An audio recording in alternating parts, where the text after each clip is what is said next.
Hello, how you doing this week? I'm tired. Just got off my 4 day stretch of work days on. I was planning on doing a different video today, but here we are.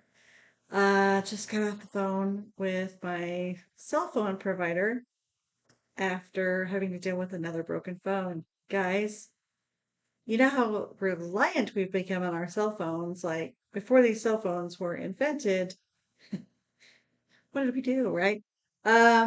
Second one of this phone in a year that the screen just up and died. And here I am in this small town in eastern Idaho without a phone. When it broke, I had to go down to the local dollar store and get one of those AT&T prepaid phones because I was at least able to slip my SD card into that and have a functioning phone. Because if not for that, there's no landline here, and I don't. Yeah, the only other way I had to communicate was my laptop, which is what I'm on now.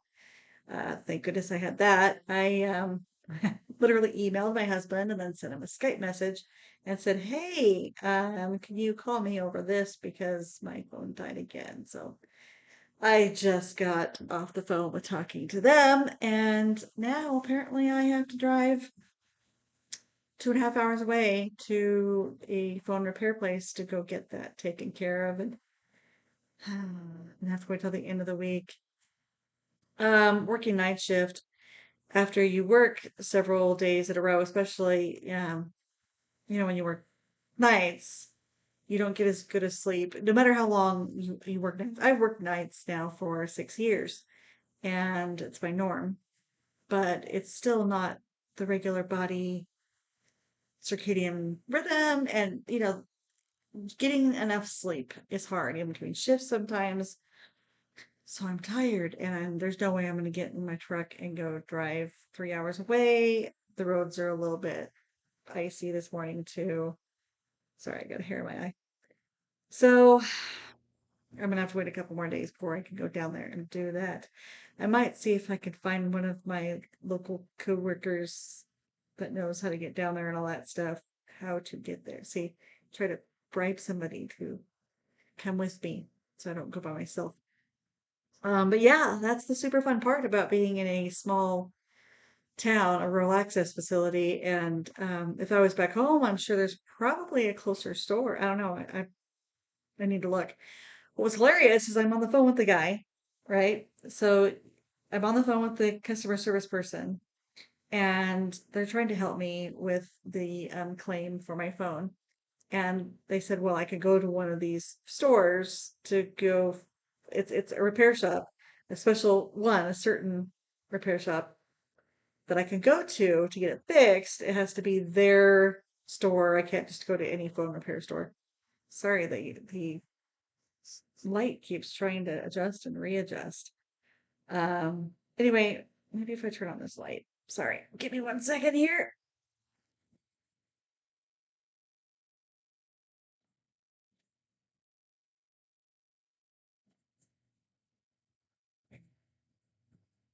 Sorry. Ooh, no, that's terrible. Okay, so anyway, get him on the phone, and he's trying to help me find a store, and he doesn't. I don't know. I don't know where this customer service office is, or whatever. But obviously, he doesn't know where. Probably doesn't even know where Idaho is at all. Let alone, sorry, this is terrible. These lights. I'm sorry.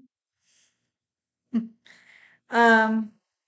So he's trying to direct me on where I should be going to this phone repair store. Has no idea where I am. Sorry, that's just terrible. Terrible camera right there. Terrible, terrible.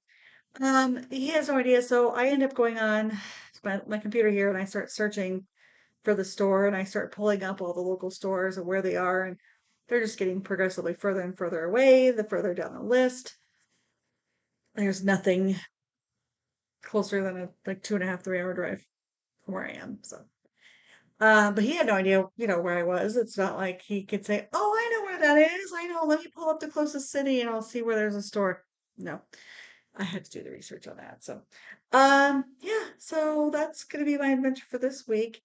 I I am enjoying this hospital. It's interesting. I kind of have had some conversations with, some of the nurses there at the hospital and learning different things, the way their hospital does certain things versus the way I do certain things.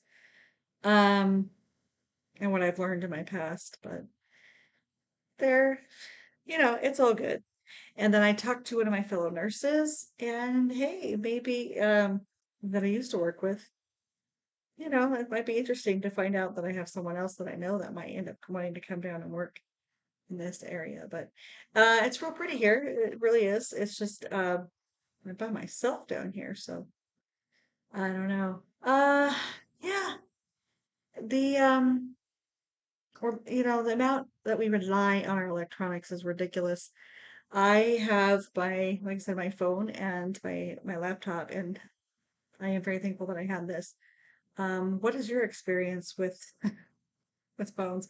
My daughter says if you had an iPhone, it wouldn't do that now. I have Samsung and I've had Samsungs for years, but I kind of want to know like this is an issue with these phones because two phones, two Samsung Galaxy S21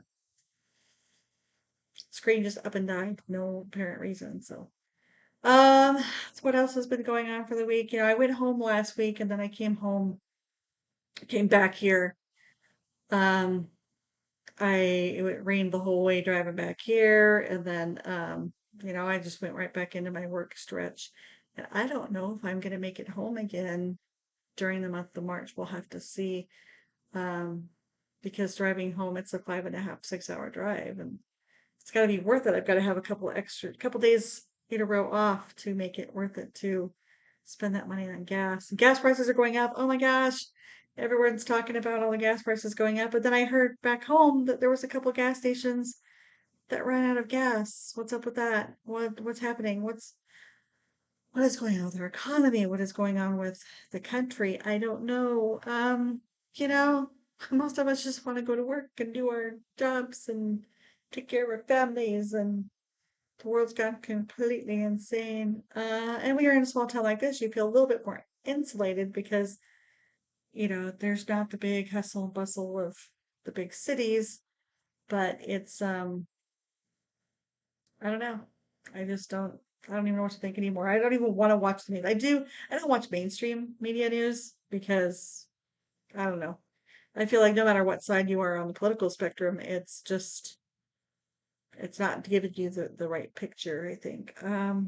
But half the time I feel like it's just depressing. It's sad what's going on in this world.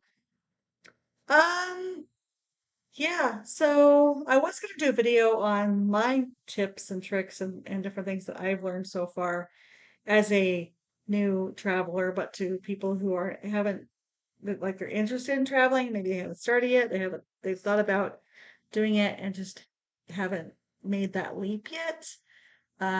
So I don't know. I was gonna sit down and write what I've learned down on things that you should look at first. Different things that I wish that I had known before I became a traveler.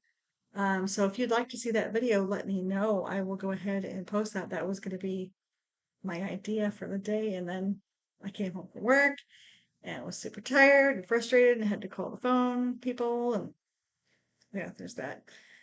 Not much else going on today. Today is my rest and recuperate day because I have to go back to work tomorrow night. That's one day off thing that doesn't usually amount to much. That's usually a sleep day, like a basically recover day.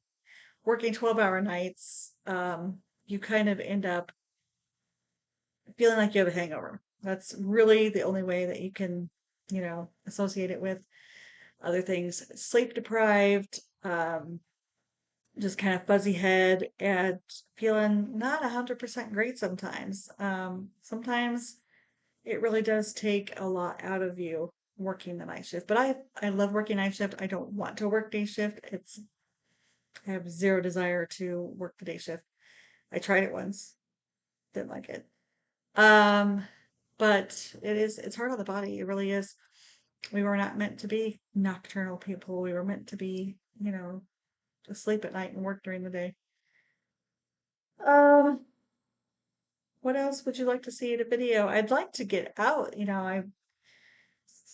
the river that I'm living next to currently is actually a nice, pretty thing, and all the snow had melted over the past couple of days.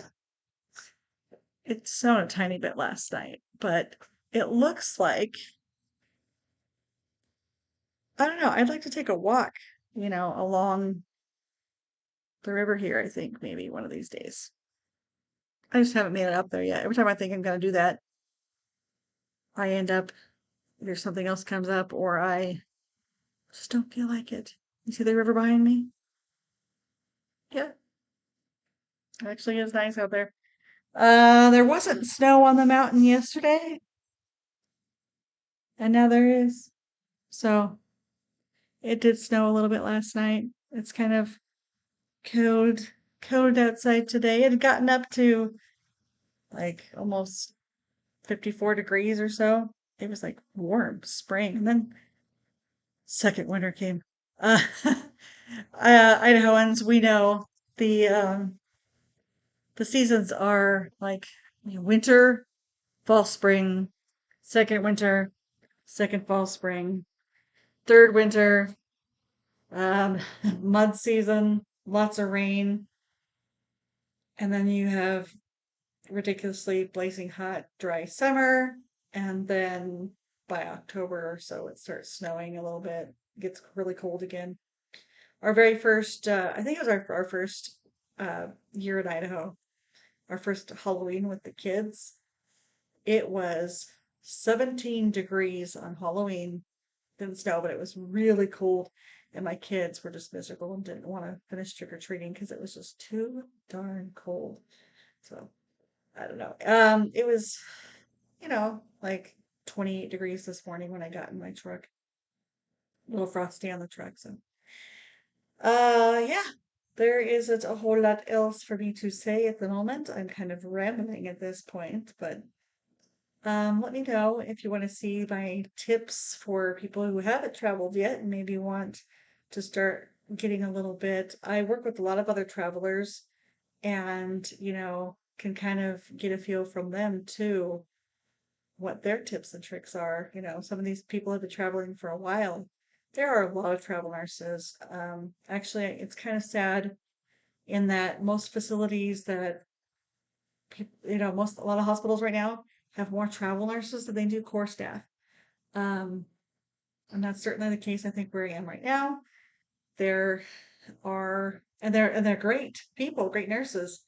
It's just, how do you maintain consistency in a facility when, you know, you're on shift. Let's say you have three nurses, five nurses. Let's say you have five nurses, and out of those five nurses, four of them are travelers. Like how many core staff do you actually have on? Um, yeah, it's kind of a different world, being a traveler, and kind of different when I used to be a core staff member at my old hospital, and we would do different projects or, like whatever, different things happen, and the travelers aren't included, and it doesn't affect you because you're core staff, so you don't feel left out. But now that I'm a traveler, I feel a little bit left out. They do certain things, but actually they've been really great. They've included us. We had did our bot for us, not this last shift, but the shift before that. And then, oh, actually, a family member brought us dinner last night. So I took my lunch the last two nights and didn't even have to eat it because I had food provided for us. So my lunch box, and I actually left it at work. So, which is kind of cool. It's nice when people, recognize you and bring you food. Um, and that doesn't always happen, but it's I think the last 2 years, if it hasn't been great, right? We've had crazy last 2 years. But if one thing, I think a lot of people actually see us, nurses as a whole, I mean, healthcare workers, respiratory therapists, doctors, they see us. It's something that maybe that we were invisible before and they didn't really realize what we do, what we go through. But all of this crazy stuff in the world kind of made them realize we're here and we do work hard. We worked hard before 2020. Okay, we do a lot of different stuff.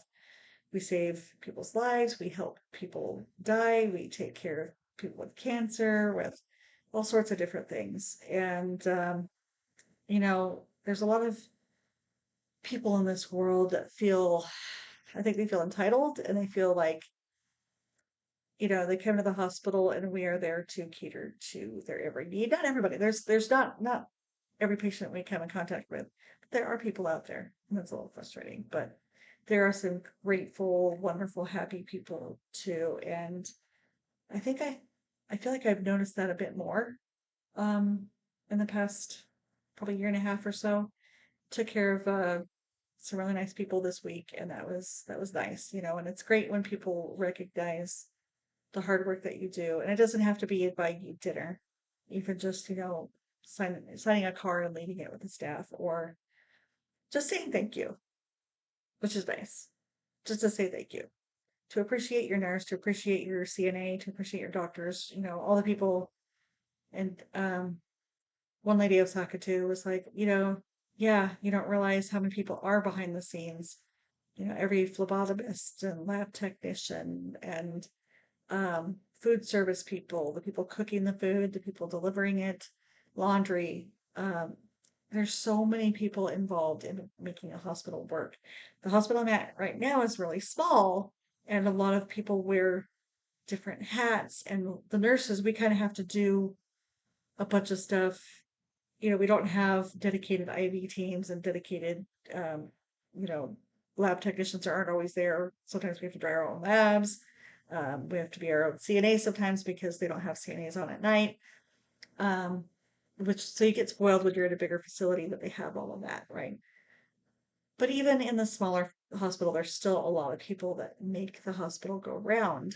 So thank you to all of the other people who work in the many different parts of healthcare for helping to keep the hospitals running. It's not just the nurses, I know, but it is nice when you get recognized for the hard work that you do. Um, but I don't know what I would do with all of the different RTs and CNAs, health unit coordinators, secretaries, whatever. They've done a lot for me in the past, so very important to recognize that. And I'm glad that a lot of the patients that I've taken care of and that I've encountered have recognized that as well. Um, so yeah, just appreciate, the people that you work with. And there's a lot of people out there, I think, that don't get as much recognition, the people behind the scenes. So if we think about other industries too and the people behind the scenes and how they could be recognized. But all right, so this is probably one of the more boring videos because I'm kind of just rambling. But I'll sit down and plan out my video for probably it'll be the end of the week. Um, and it'll be kind of, yeah, those tips and tricks of or things that you would like to know before you become a travel nurse. Because again, yeah, there's some things that I wish that I would have known and some things that I'm still learning. And by all means, I do not know all of it yet. I'm still kind of absorbing some of this information. Um, so happy Monday. For me, it's a good day because I don't work tonight. So, the rest of you out there, hope you have a great day. Hang in there. And I will see you next time. Peace out.